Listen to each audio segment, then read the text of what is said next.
Hello, everyone, and welcome to Microbes and Masses. This is an event held in association with the History and Legacies of Violence Network, which I coordinate. I'm Carolyn Strange. Microbes are organisms we live with, for the most part, in a mutually symbiotic way. Viruses are one type of microbe about which we've been hearing a great deal for the past 8 or 9 months. And as we know, their size, invisible to the naked eye, bears no relation to their power over us as individuals and at a mass scale. In order to live with dangerous viruses, those that are pathogenic, we typically call upon microbiologists and virologists. But today we approach microbes in the spirit of Conversations Across the Creek, organized through the Humanities Research Centre at the Australian National University. We'll be drawing upon the expertise of 3 presenters from different disciplines, including the humanities. Our first presenter is Associate Professor Katharina Glass from the ANU's National Centre for Epidemiology and Population Health Research. Katie is a mathematician who uses infectious disease modeling to project the vulnerability of populations to microbes, including the recently discovered pathogen we have come to know as COVID-19. Next, we'll hear from Dr. Eryn Newman of the ANU's Research School of Psychology. Eryn is a cognitive psychologist whose research concerns the ways in which beliefs interfere with our assessment of truth. And finally, we'll hear from Dr. Katharina Bonzel, who will present her analysis of the 2011 film Contagion. Katharina is a screen studies scholar who lectures in the School of Literature, Languages, and Linguistics.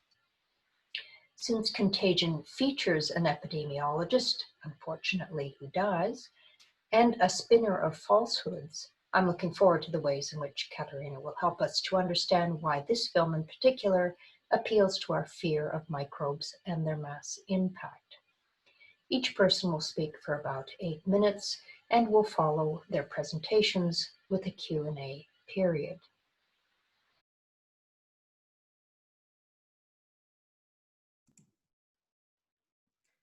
Hi everyone, my name is Katie Glass. I'm an infectious disease modeler, which means that I use maths and computers to model spread of disease and then use these models to assess the impact of different interventions. So it's quite fun to be able to talk about this movie because it was clearly backed up by a lot of scientific input. I want to particularly commend this scene with Kate Winslet's character where she explains the concept of the reproduction number. It's quite unusual to see your area of research explained quite as well as this, so it was pretty amazing for me to see this. So for everybody there for whom this wasn't the highlight of the movie, the reproduction number is the average number of people infected by one person.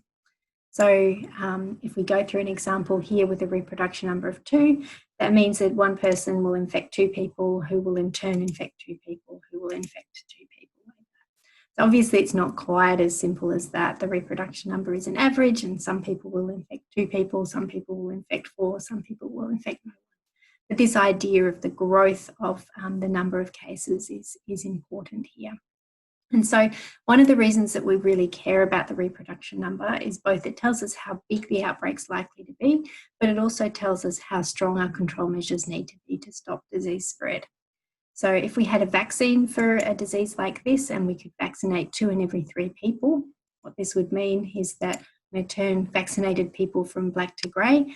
Then what happens is if the vaccine actually will prevent all infection and further spread, these people act as a barrier to further disease transmission. So even though we still have some transmission events happening in this population, we have the vaccinated people stop it spreading even further. So instead of going from 1 person infected here to 8 people infected, we go from 1 person infected here to nobody infected by this point. And this is even though there are still some people in the population that are susceptible. And so this is this idea of herd immunity, that if enough people are immune, we can stop disease spread. So obviously, if we're thinking about something like COVID at the moment, we don't have a vaccine yet, but the same idea applies to social distancing measures. So if enough people stay home, then they stop the transmission chains and we have disease fading out. Now, what I want to finish today is by talking through some of the other measures that we're using to stop disease spread for COVID. So here what I'm going to do is talk through an individual person and the time course of their infection, so the different stages they go through when they're infected and how different interventions help to stop further spread. So here we're going to start off with this person who's just been infected, and we know that initially when they're first infected, they don't have symptoms and they're not infectious. And so there'll be a period of time where this person is not feeling sick and not infecting anybody else. Unfortunately, with COVID, what we typically see is then there's a period of time where they probably are infectious, even though they may not yet have symptoms. So we have this period of time with this person where they could be infecting people and they don't realise they're even sick. Shortly after that, with most people, we'd expect them to start showing symptoms, and we hope that soon after showing symptoms, they would go and present to healthcare and be tested. So as soon as someone presents to healthcare, they will be asked to isolate, which means staying home and not having contact with anyone else. And then when they test positive, they'll be asked to stay isolated for an extended period of time until we're confident they're not going to infect anybody else. So it's this point at which the person tests positive that public health will start doing contact tracing. So they'll try and collect details of all the people that this person might have had contact with over the period they think they were infectious. So at this point, there'll be a whole group of people. Some of them will actually have been infected, others won't. But at the point that we start doing contact tracing, we may not know who's infected and who isn't.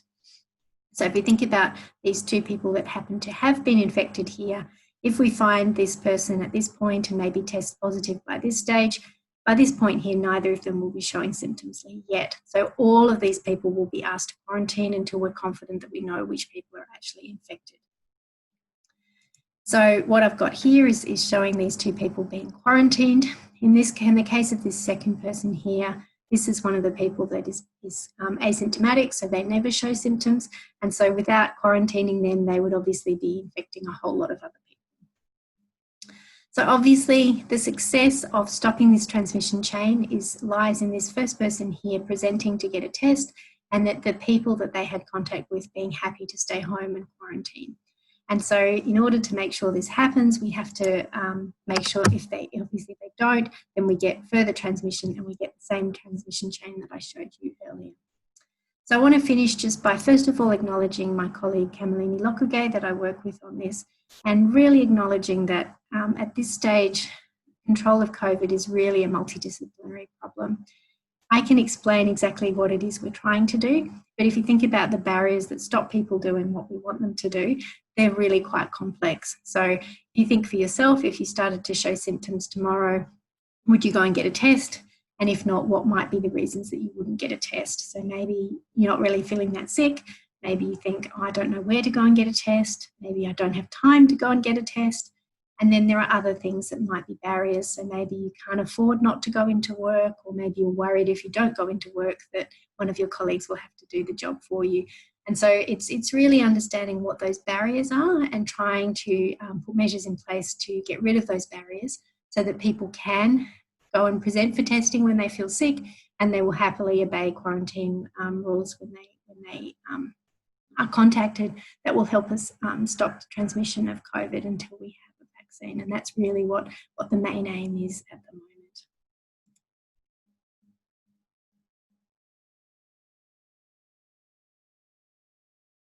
Thank you very much for the opportunity to contribute to this discussion today. And as you've said, Carolyn, a lot of what I'm talking about really links with what Katie has described. So in the research that I do, I'm really interested in how people come to believe things are true, and the factors that move around people's decision-making and human memory more generally. So today I'm going to focus on how people tend to separate facts from fiction in an environment where we're really increasingly exposed to misinformation. Okay, so really, so what the point I'm trying to make at this wave slide here that hopefully you can see now is that really, as the tiny green human here, our job is to really try and separate out true from false information in the environment that we're sort of interacting with, which is often in an online context. And there have been some really nice external efforts to try and help people to sort true from false information. So for example, social media websites like Facebook have really tried to keep blatantly false information off their websites, but they're not catching everything. And so when you look at more mainstream media approaches, what they've tried to do, what you see them doing, is really trying to elevate the profile of misinformation so that then they can attempt to correct it. And I'm sure you're all very familiar with this kind of article, right? So you see some sort of outrageous myth and a bold headline, and then there's a very detailed and thorough explanation for why the science and logic behind a particular claim is wrong. And so when you have a look at the memory research behind this kind of myth or misinformation correction strategy, what we know is that when people encounter an article like this and you test them immediately afterwards, these articles can actually help people to sort true from false information quite well. But when people walk away from the experiment, or they go on to encounter other information, or there is some sort of longer retrieval, then it gets a little bit more murky. So this is where memory researchers talk about a delayed retrieval context. And this is where people's memory performance gets a little bit more worrying. And there are a couple of reasons for that. So the first thing here really is that people's memory system is not like a live feed of moment-to-moment information that gets uploaded to the cloud. It's much more reconstructive than that.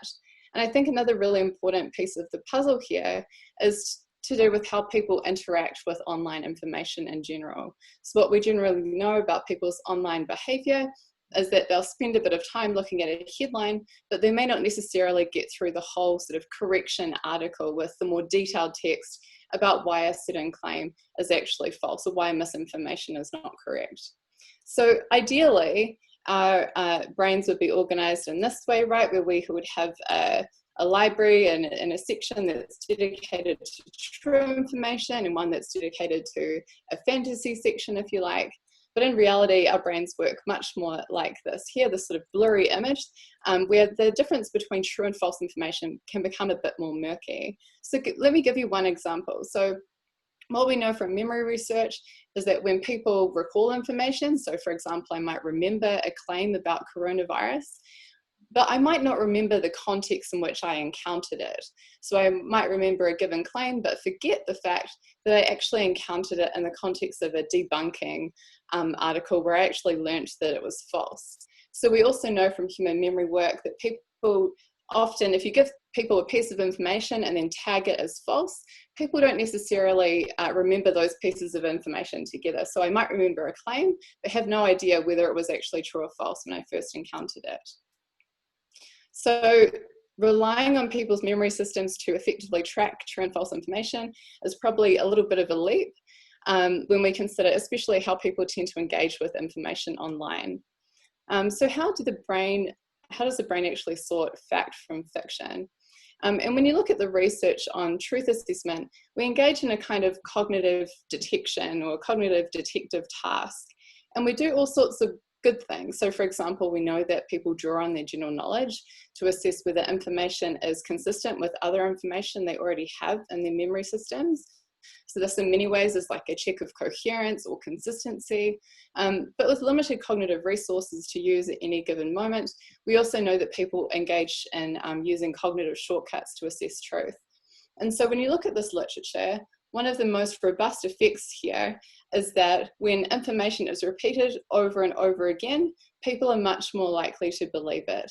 So it's sort of a familiarity heuristic that people rely on to assess whether information is true. And the sort of interesting and perhaps worrying thing is that you get these familiarity effects or biases when people have general knowledge that they could otherwise use. And it's not just a subset of people that are susceptible to these effects, but rather that many of us, there are no reliable individual differences, but many of us assess information based on how familiar it feels. So while reading these myth and fact articles may seem sort of intriguing, the risk I really want to highlight here is that if we don't engage with this information deeply, there is really a risk that you're really increasing the familiarity of false information, particularly in a delayed retrieval context where people have trouble remembering the sort of episodic context in which we encountered a given claim. So trusting memory to track what is true or false might be a bit risky. Increasing exposure to myths and misinformation likely increases the extent to which false information sticks. So I guess now you might be wondering, is there any hope when we see an increasing volume of misinformation traveling around social media websites? I would say that there is some promising development. So science provides some hope in this space. So for example, some of the new research shows that giving people accuracy nudges can really influence the way in which they share information on social media. We also know that teaching people about fact checking can be a useful line of defense and sort of protecting people from misinformation. And there is new work also looking at news literacy as a way to buffer the impact of misinformation. So I guess one of the points I wanted to make here is that there has been a bit of a shift away from relying on intervening with people's memory for information as a way to deal with misinformation, and then using more of a sort of, as you can see here, more of a sort of skill development approach and teaching people about how to deal with misinformation in a very rich social media environment. So I'll end there and stop sharing.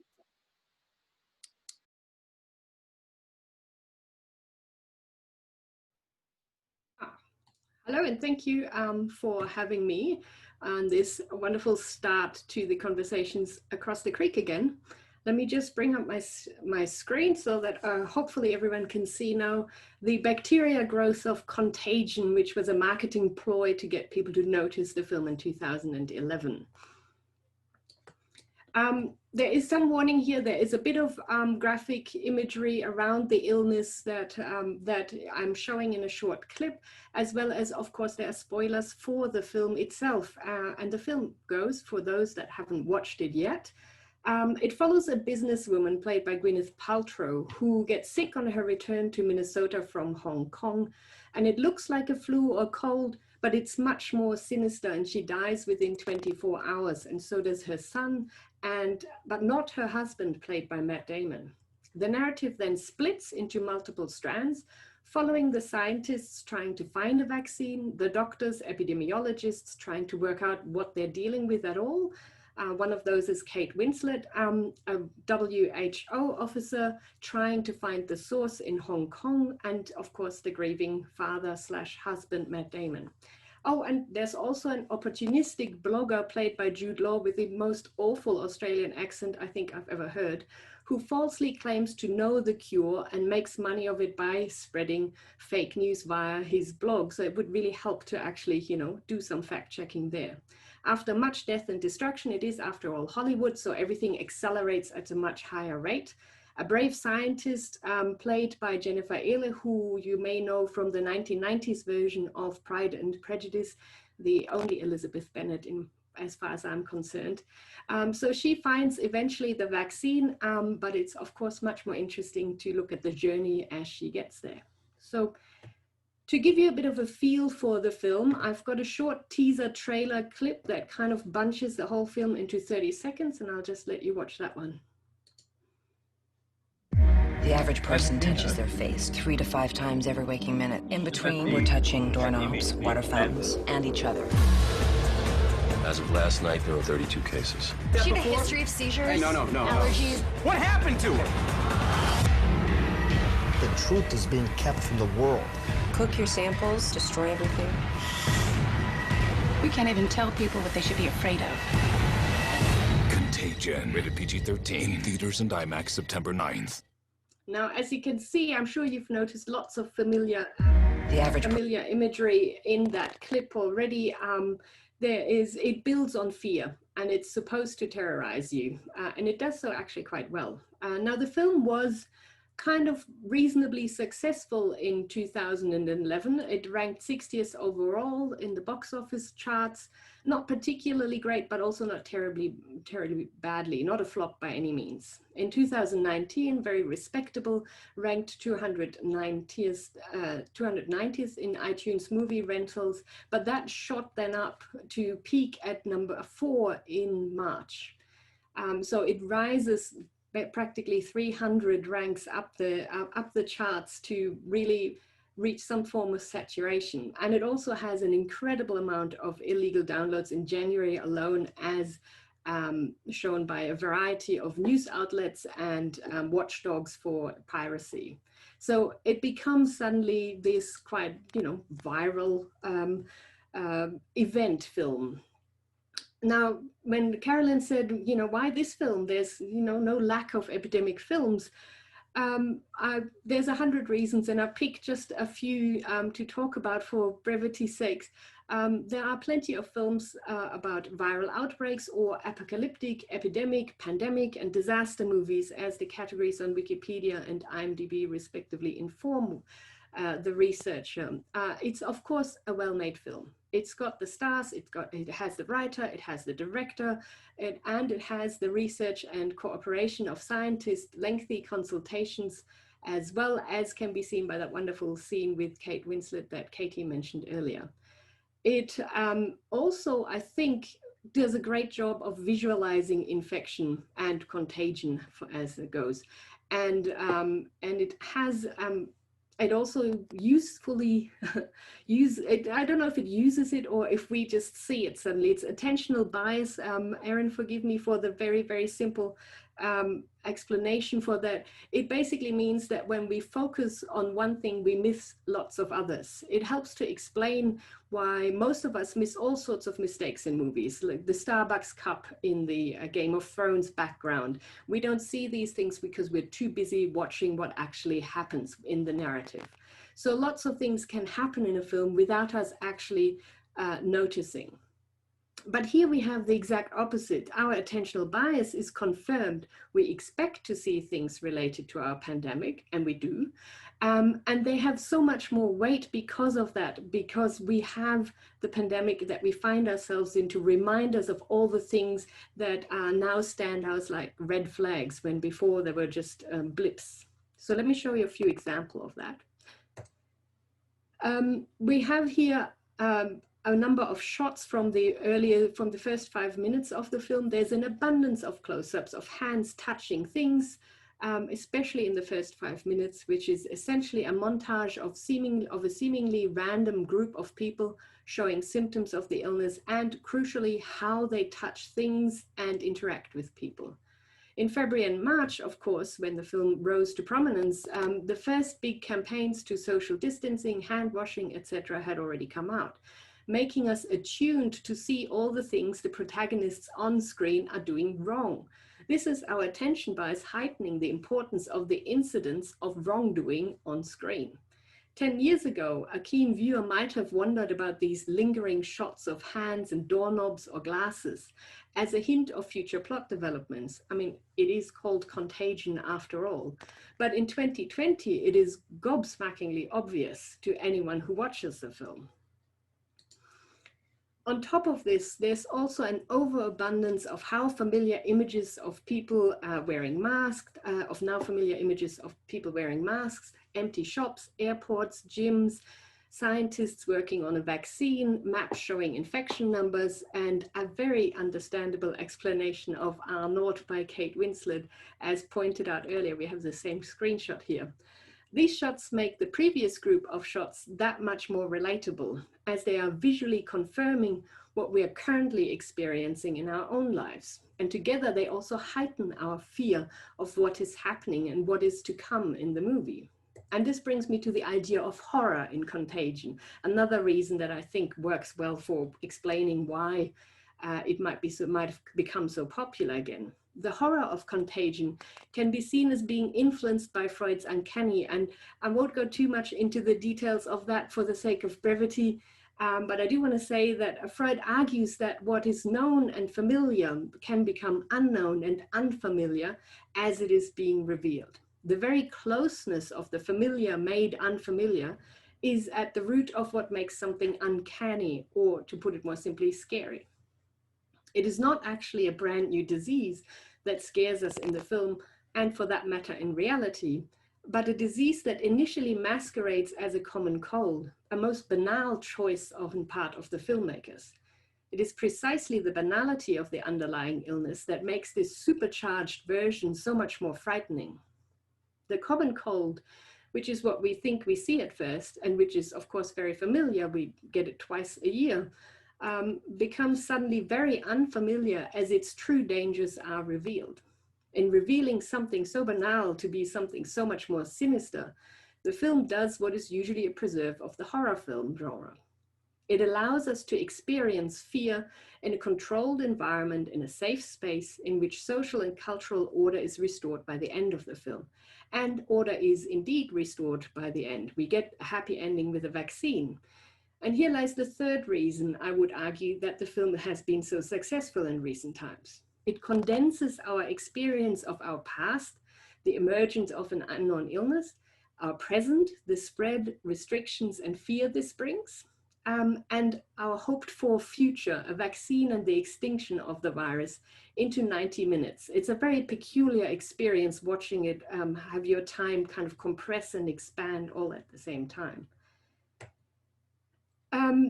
There's so much more to say about this film, from how it wraps a critique of globalization and the otherwise standard fear of the East, where the disease originates, to the very American rugged individualism of the scientist hero who finds the vaccine. But mostly, I think, it gives us a pressure valve to see our fears vanquished by the end of those very tense 90 minutes. Thank you very much.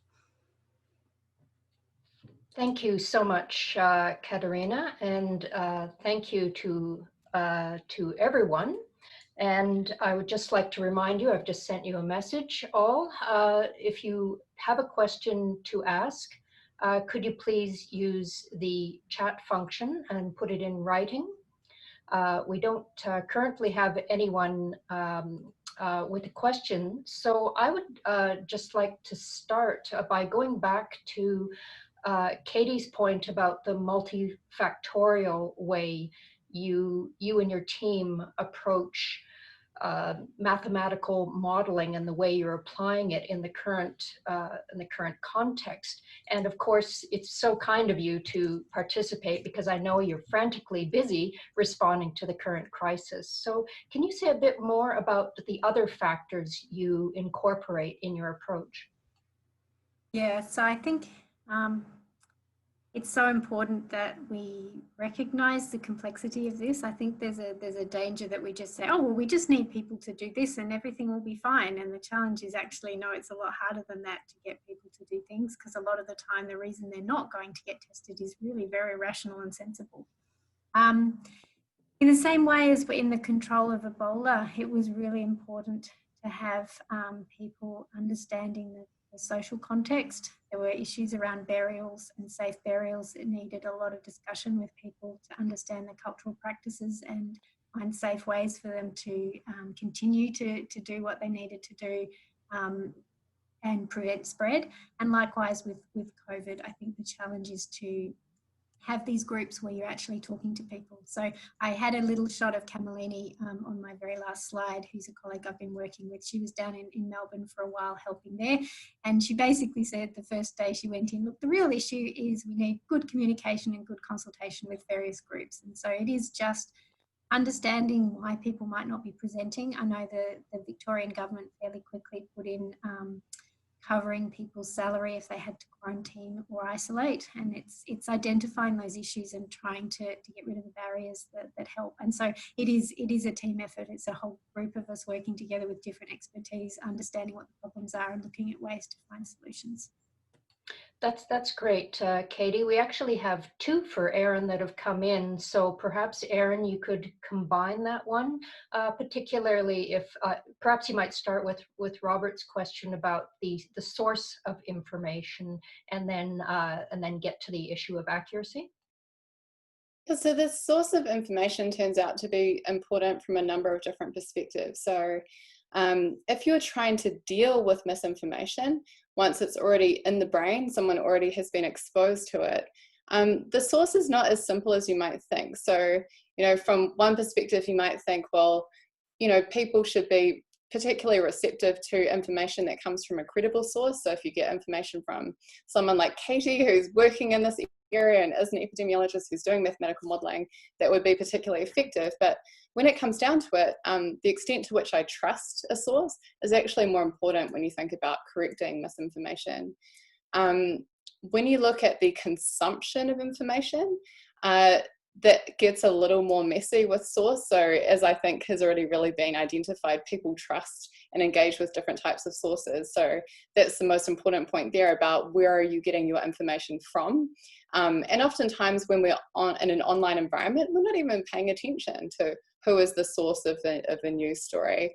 And that's where news literacy sort of comes in. So when people are looking out for those source sort of signals to accuracy, that's where you can see people sort of performing better in terms of discerning what is true and what is false. The other one I see there is accuracy edge. Will, could you, maybe that's nudge. That's nudge. Oh, nudge. Accuracy nudge. Okay, so for example, when you are looking at people's sharing behavior online, if you remind them to think about accuracy, they'll be much more conservative and careful when you look at how they share information in an online environment. So reminding people about the goal of accuracy can be effective in sort of shaping the way they behave in an online environment. And you also see that play out in terms of people's susceptibility to various cognitive biases. So if you remind people about accuracy before they encounter information, they're much more skeptical when they process information, which can be very effective in terms of increasing their ability to sort information as true or false. All right, I'm sure we'll have questions for Katharina, but we have one I think is probably best answered by Katie, which came in earlier. How is the rate of infection determined? What factors are considered? Yeah, so this is actually harder than it seems. So this is, although I loved Kate Winslet's character's explanation, it's not quite as simple as we just write one number up on a whiteboard. It does actually vary with context. So if we're thinking about COVID, most places where it's been estimated, the reproduction number for COVID is somewhere between 2 and 3, maybe up to 4. But we do have situations, for example, where they've measured transmission on cruise ships where it's been measured as about 14. So it is context specific. It does depend on the location, but we would normally think about it in a typical population rather than in a very closed community setting like a cruise ship. So what's done with that is that there's estimates of how long people are infectious for, and then using data on the epidemic curve, they'll combine that in a mathematical way to get an estimate of the reproduction number.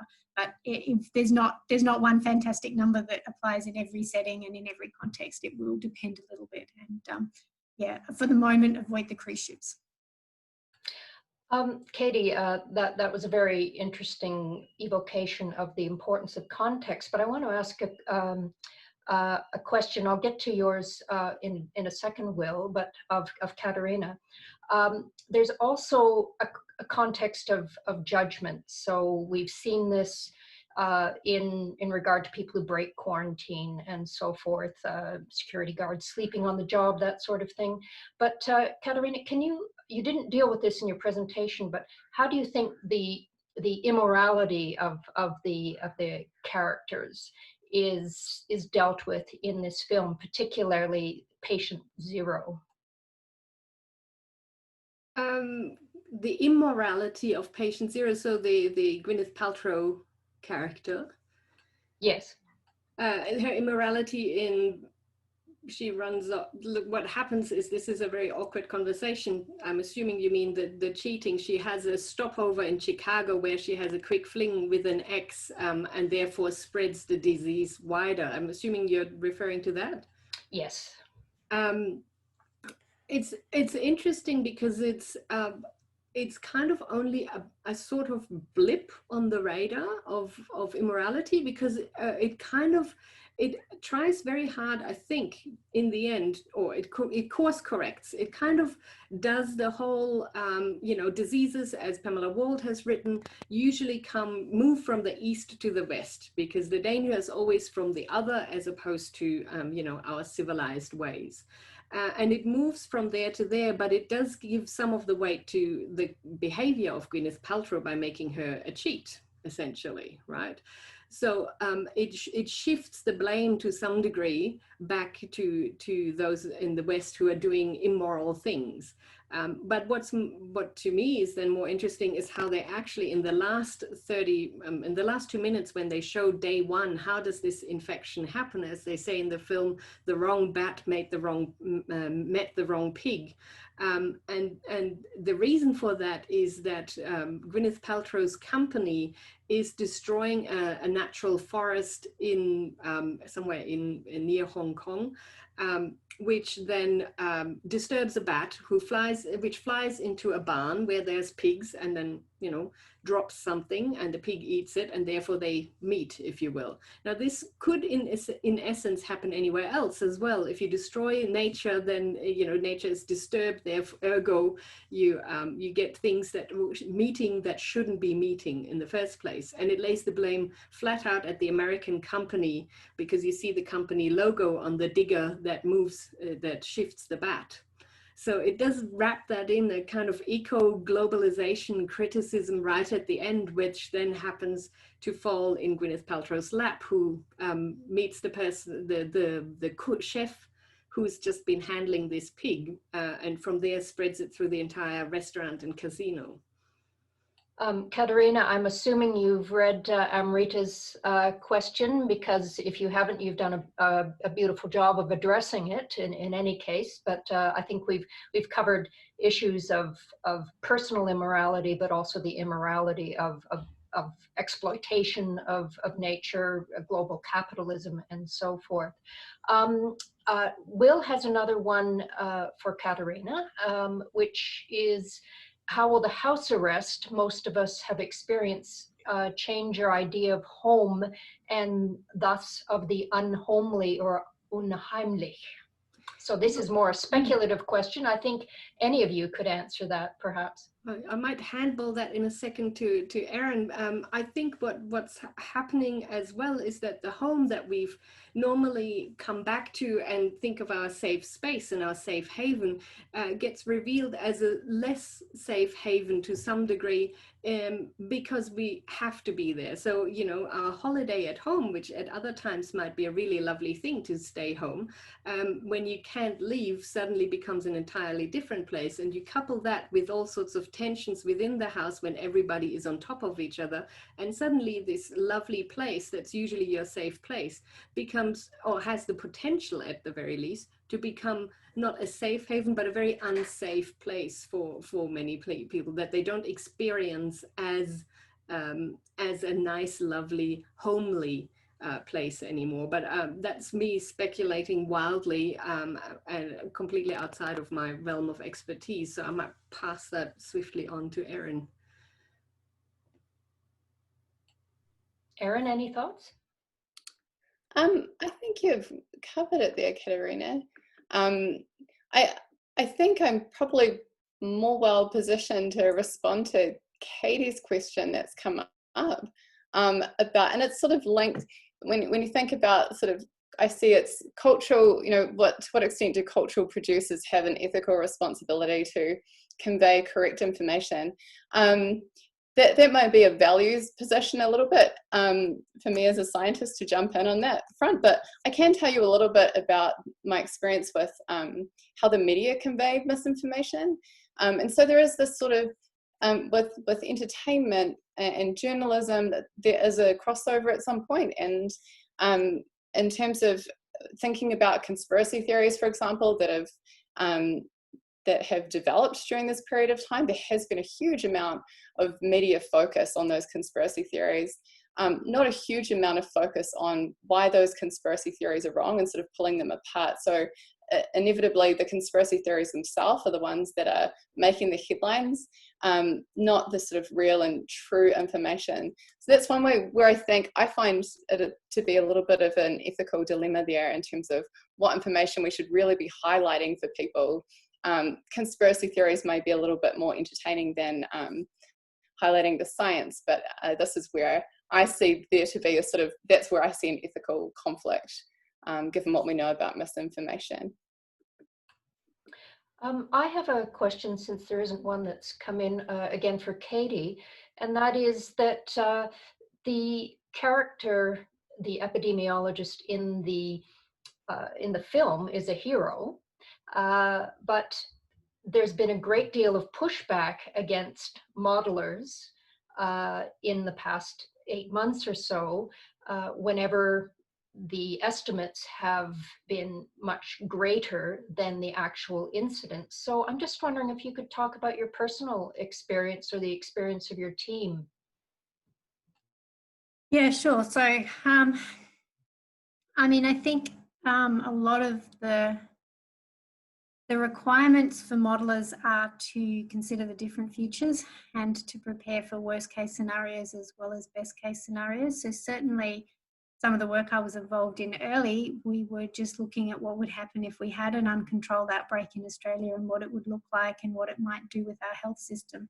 And so I think there's a lot of importance that not so much that we predict the future, but that we actually consider what might happen and make sure that we're as prepared as we can be for those scenarios. So it helps to inform what we do. And obviously, if we provide enough evidence that a big outbreak would be a bad thing, then it gives the policymakers a lot of impetus to actually do something about it. So I don't actually think there's been a lot of modelling work that's happened in Australia that has been very wrong, at least not within the people that I have worked with. But yeah, I mean, we're never going to get it all right. And one of the real challenges with a new disease is that we don't know anything about it when it first starts. And there's a real danger that you assume it will be like something else. Just like at the start of contagion, we think it's just a mild cold.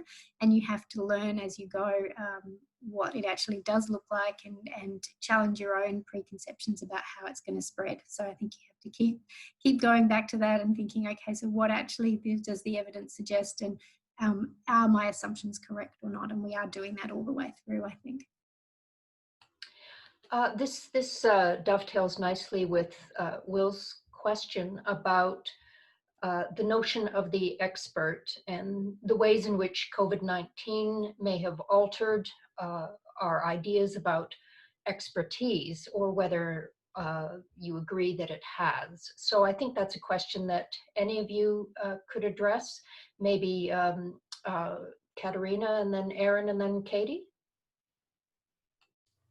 All right, thank you, Carolyn. I wanted to piggyback off what Katie is saying as well, and kind of come back to the scientist hero in the film, because what's unusual about this film is also that the scientists are the heroes in many ways, and everyone actually believes the scientists, which is also very nice, and especially with a lot of misinformation and blatant disregard for scientists in the US in particular, that is very refreshing. I've seen memes go around that say things like, you know, somebody believes the adults in the room or something like that. So, which is a very nice way. And the film does criticize also these kind of split between the blogger who just willingly and knowingly spreads all this false news by pretending that he was cured by some herbal remedy to make money of it. And it's kind of, you can see it as a predictive future, and you have this feeling of being in a kind of parallel universe as you watch the film. And suddenly, you know, he's an early form of influencer, if you will. And he never gets done away for it, so to speak. You know, he comes out fine, just dandy, fine at the end of the film. And the hero scientist in many ways is quite interesting as well, because it falls back on an American kind of mythology of self-perception of the rugged individualist, the one hero who risks everything for the greater good. She injects herself with the vaccine, and somehow that paves the way for the vaccine to be mass produced, which I'm sure is completely ludicrous as an idea and violates so many scientific pretty much everything. Ethical approval, etc., etc. But she's of course heralded as a hero in the film, because we need a shortcut. We don't have time for watching, you know, months of production of vaccines. We need this to happen quickly. And so it kind of marries all these different kind of critiques to form one strange whole that is both celebratory of scientists, but on the other hand, kind of insulting. It criticizes the blogger and the fake news, but it also says, well, nothing happens to them, that's fine. So it does very, very odd things in that space. Eryn, before you start, I think you could perhaps address the question that Robert Cribb has also added, perhaps to influence your response to the question of expertise, because of course it is strongly associated with authority. Yeah, so Rob, you touch on some interesting themes there. So let me answer the expert question a little bit, and then I can turn to some of these other related issues. So we actually collected some data earlier this year in a longitudinal study in psychology, collaborating with population health. That was a study run by Dr. Amy Dowell and then a bunch of us in both those schools. And one of the questions we were really interested in was this question about expertise. So when we look at different sources in our informational environment, what are the sources that we tend to trust?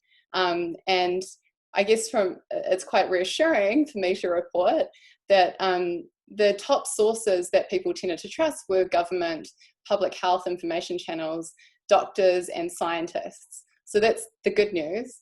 But then when you have a look at the kind of information people are consuming in terms of frequency and the amount of time people are engaging with information, it's really sources like television, online news, and then social media, which are all ranked as low trust.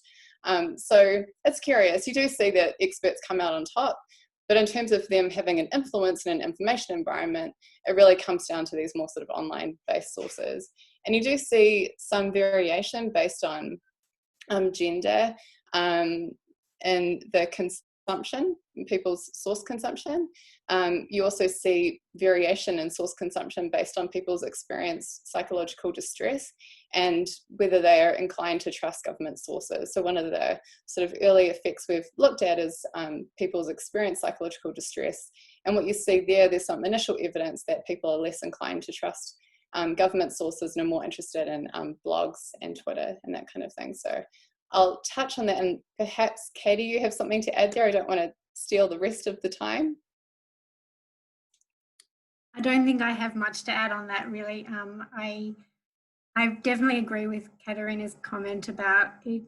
Some of the portrayal of scientists gets a bit weird in the movie. I think mostly it's very large teams doing all this work. The idea of the one rogue person figuring it out all by themselves and solving the problem in one lab by themselves is not really how things happen much anymore. It's very, very, very large teams doing this work, even particularly for vaccine development, but even modelling work. I mean, I have a weekly meeting with the other modelers across Australia, and we have about as many people on the call as we have on this Zoom call at the moment. So it's not one person sitting in a room by themselves figuring out the problem. It is a whole lot of people bouncing off each other with ideas and doing bits of work. So I think that does go a little bit off reality in terms of how these things work. Eryn, I wonder if we could come back to you in regard to the point that David Roth made, that Salk was involved in the fight against polio and injected himself when he was testing the vaccine. So, of course, we've just been hearing over the last few days or so that if there is a vaccine available, everyone either will be able to or should or must be vaccinated.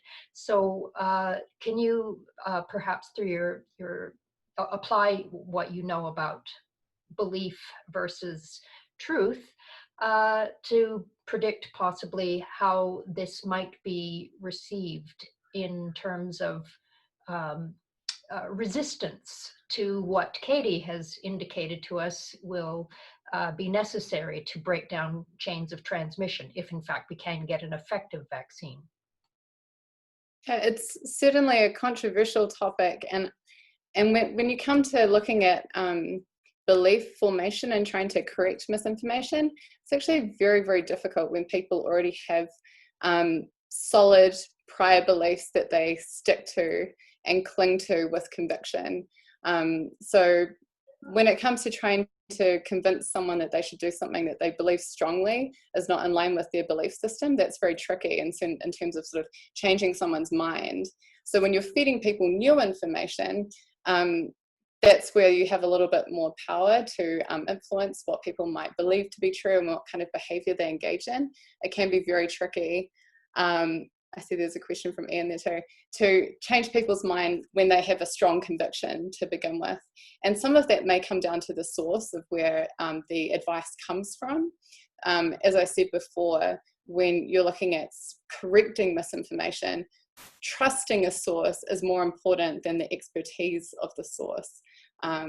So that's going to be a very interesting space. Shall I have a look at Ian's question too?